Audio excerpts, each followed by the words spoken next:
एक वेदी पर दो तरह के पढ़ते हो, भगवान कोई पढ़ने से थोड़ी खुश होता है, लेकिन भगवान की गुणों से तारतम्य जुड़ जाए तो हम अभी परमात्मा बन सकते हैं। मैंने कहा था बीज के रूप में मनुष्य का जन्म होता है, लेकिन जीवन मिल जाए, शांति मिल जाए, शुभ परिणाम मिल जाए तो ये वृक्ष बन जाता है, और शुभ परिणामों से बढ़ते बढ़ते विकास को प्राप्त हो जाए और शुद्ध परिणाम हो जाए तो फूलों जैसी सुगंध बांट देता है जो परमात्मा ने बांटी है। टाइम हो गया है, मुस्कुराती सुबह शाम में ढली होती है, जिंदगी की पीठ पर मौत लिखी होती है। बढ़ाना है बढ़ा लो धर्म की तरफ कदम, क्योंकि सांसों की कोई गारंटी नहीं होती है, सांसों की कोई गारंटी नहीं होती है। हम लोग बेईमान लोग हैं, बोलते हैं बच्चों से बुढ़ापे में धर्म कर लेना।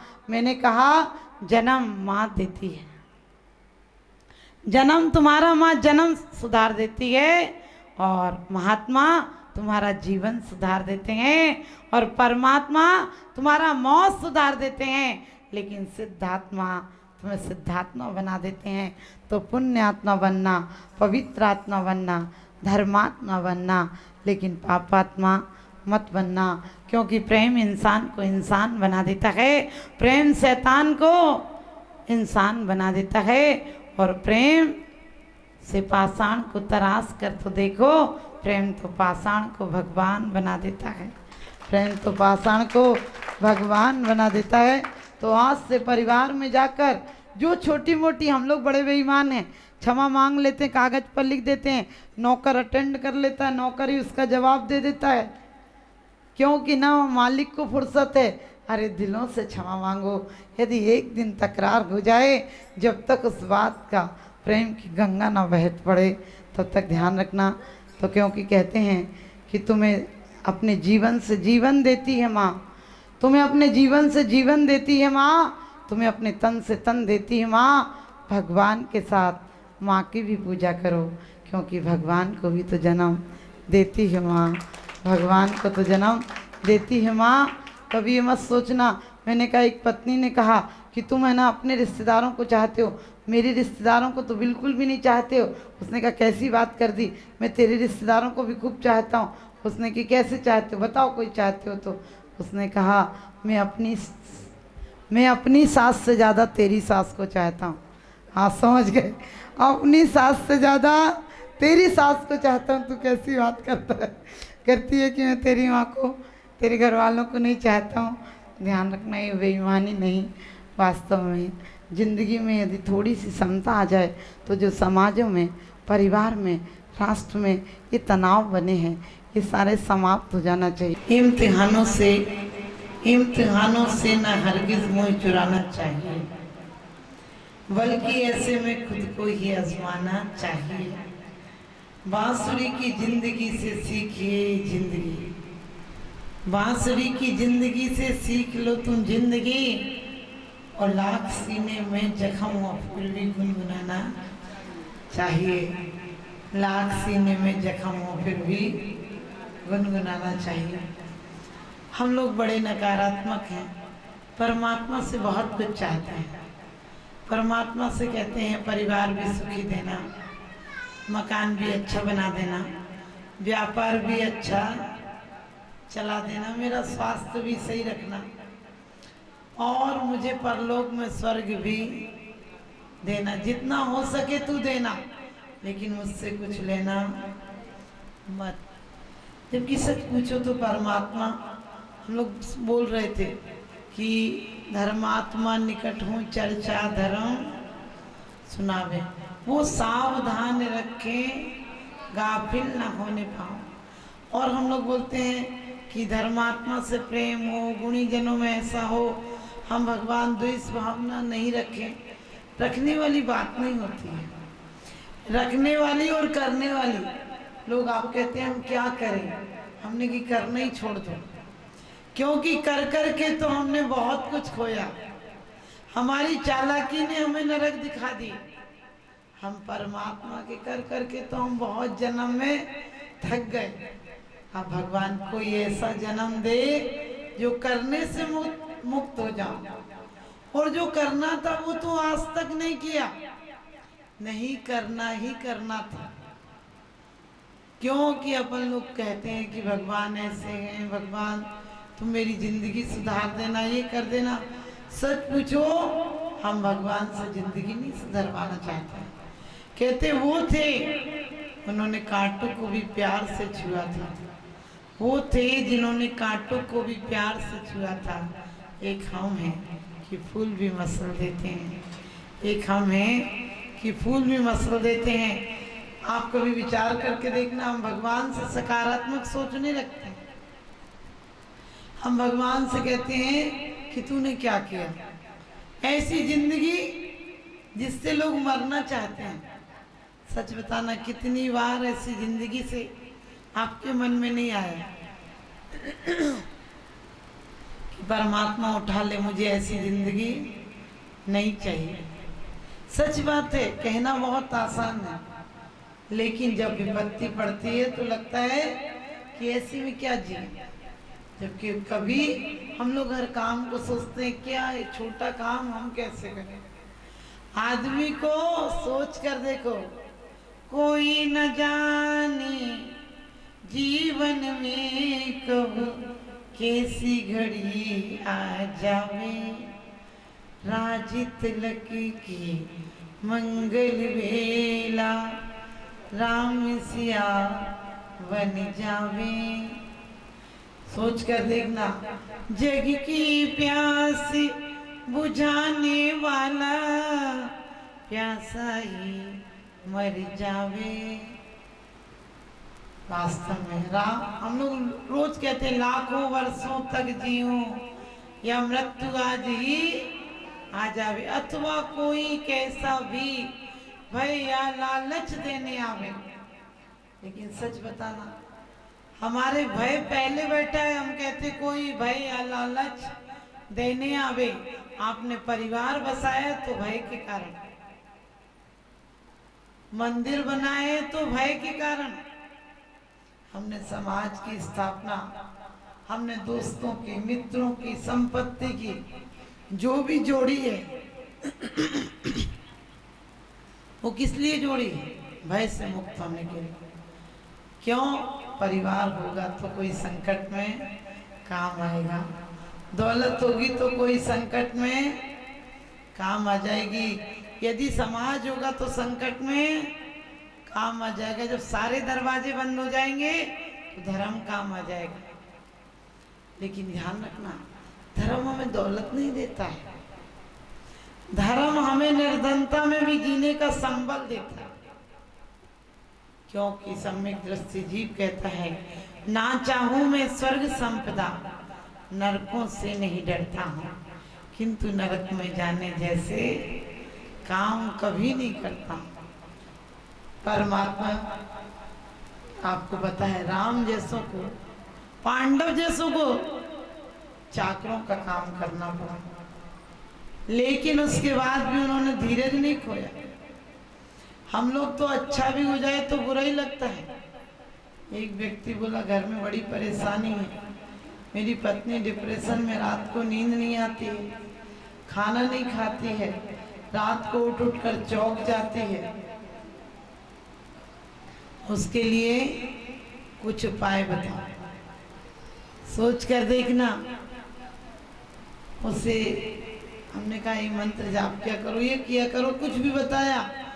अगले महीने आया, हमने बोला कि ठीक है कि नहीं पत्नी, तो बोला ज्यादा तो कुछ ठीक नहीं है, अब चौंकती नहीं।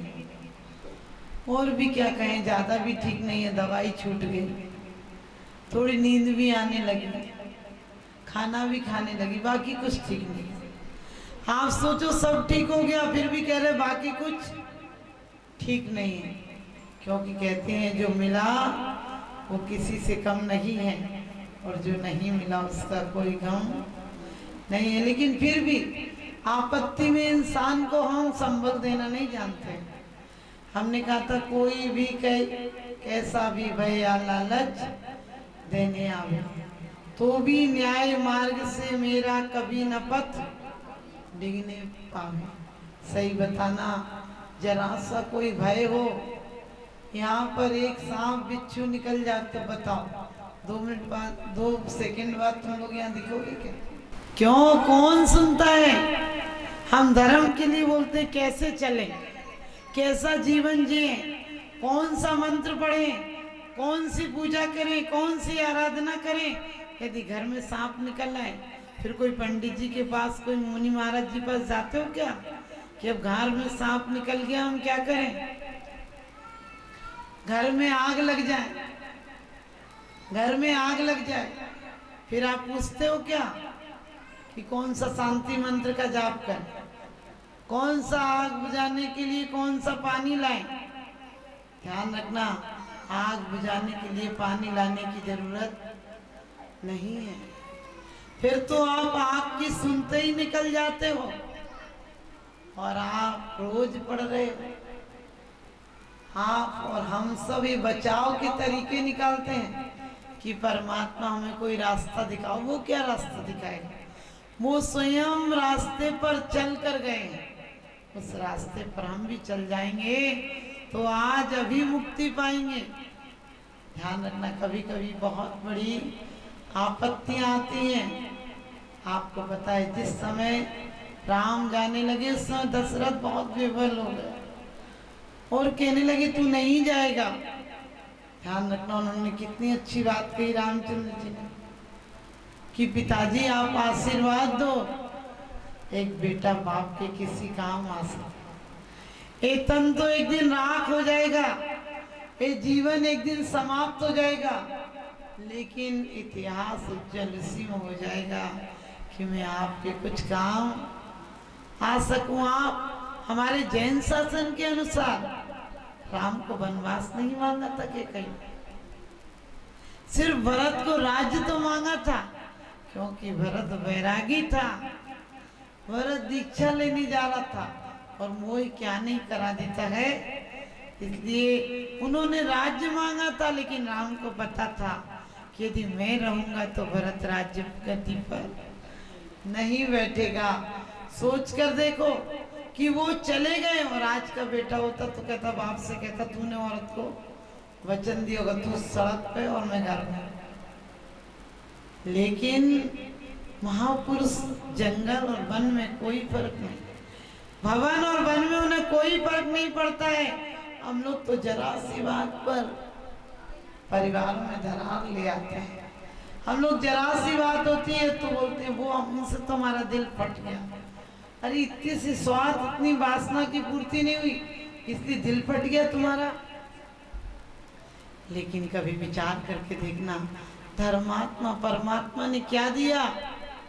परमात्मा ने ही तो हमें इतना सुंदर जीवन दिया। कई लोग कहते हैं हम मर जाएंगे, कई लोग कहते हैं हम मर जाएंगे। हमने कही मर के तुम कहाँ जाओगे? अरे संसार से यदि मरना ही है तो मौत को मार दो। जो बार बार आती है वो मौत है, और जो एक बार आती है वो निर्वाण है। संन्यास में वही काम होता है, मौत को मार दिया जाता है, और यहाँ मौत हमें मार देती है। हमने भय के कारण, हमने बताया था, हमने भय के कारण मंदिर निर्मित किए, भय के कारण दूसरा जीवन देखा। इस जीवन में तो सुख नहीं मिलेगा, अगले जीवन में सुख मिलेगा। मैंने कहा था कि जीवन में बड़ी अशांति है, ये पंचम काल है, कलयुग की बलि नाम आधारा, सुमरी सुमरी उतरे भव पारा, बड़े भाग्य मानुष तन पावा, सुर नर पशु सब तरसति आवा। बड़े भाग्य मानुष तन पावा। ध्यान रखना, 84 लाख योनियों में सिर्फ एक योनि ऐसी मिली है, मनुष्य योनि, और उसमें भी बहुत बहुत मुश्किल से श्रावक कुल मिला है, संगीपना मिला है, और भरत क्षेत्र मिला है, आर्य खंड मिला है, सांगो पांग मिला है, अच्छी जिनवाणी का समागम मिला है, अर्यंत जैसी प्रतिमाओं का दर्शन मिला है, उसके बाद भी लोग कहते हैं प्रभु से हमें गिला है कि कुछ नहीं मिला है, प्रभु से हमें गिला है कि कुछ नहीं मिला है। अरे ये सोचो परमात्मा, तूने तो बहुत कुछ दिया था, कसूर रहा तो मेरा रहा कि मैंने उसका उपयोग नहीं किया। कहते रात नहीं ख्वाब बदलता है, रात नहीं ख्वाब बदलता है, और मंजिल नहीं कारवा बदलता है, मंजिल नहीं कारवा बदलता है। जज्ब रखे हरदम, जज्बात रखो हरदम जीतने का, क्योंकि किस्मत चाहे बदले ना बदले, किस्मत चाहे बदले ना बदले, लेकिन वक्त जरूर बदलता है, लेकिन वक्त जरूर बदलता है। एक दिन पांडव लोग कृष्ण के यहाँ गए और कहने लगे हम लोग तीर्थ यात्रा को जा रहे हैं, आप भी चलो। उन्होंने कहा हमारे घर में तीर्थ आया है, क्योंकि कहते हैं तीर्थ फले तो एक फल, संत फले फल चार, और जब मिलते हैं सतगुरु तीर्थ एक हजार। क्योंकि कहा था बड़े भाग मानुष तन पावा, सिर्फ मनुष्य जन्म में संतों की सेवा हो सकती है, बाकी देवता चाहें तो कभी कोई अतिशय चमत्कार बस आ जाए, लेकिन सेवा इतनी नहीं कर पाते हैं। इसीलिए तो साधु लोग देवताओं का हाथ नहीं लेते।